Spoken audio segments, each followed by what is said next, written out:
ہم دنیا کی زندگی میں بھی تمہارے دوست تھے اور آخرت میں بھی تمہارے رفیق ہیں، اور وہاں جس نعمت کو تمہارا جی چاہے گا تم کو ملے گی، اور جو چیز طلب کرو گے تمہارے لیے موجود ہوگی۔ یہ بخشنے والے مہربان کی طرف سے مہمانی ہے۔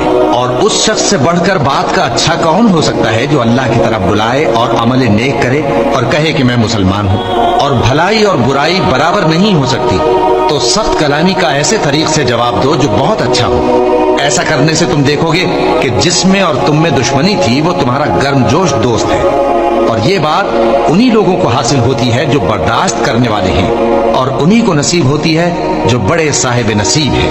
اور اگر تمہیں شیطان کی جانب سے کوئی وسوسہ پیدا ہو تو اللہ کی پناہ مانگ لیا کرو، بے شک وہ سنتا ہے، جانتا ہے، اور رات اور دن اور سورج اور چاند اس کی نشانیوں میں سے ہیں۔ تم لوگ نہ تو سورج کو سجدہ کرو اور نہ چاند کو، بلکہ اللہ ہی کو سجدہ کرو جس نے ان چیزوں کو پیدا کیا ہے، اگر تم کو اس کی عبادت منظور ہے۔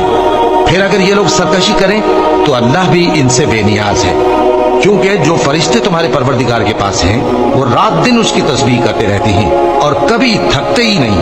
اور اے بندے، یہ اسی کی قدرت کے نمونے ہیں کہ تو زمین کو دبی ہوئی یعنی خشک دیکھتا ہے، پھر جب ہم اس پر پانی برسا دیتے ہیں تو وہ شاداب ہو جاتی اور پھولنے لگتی ہے۔ بے شک وہ جس نے زمین کو زندہ کیا وہی مردوں کو زندہ کرنے والا ہے۔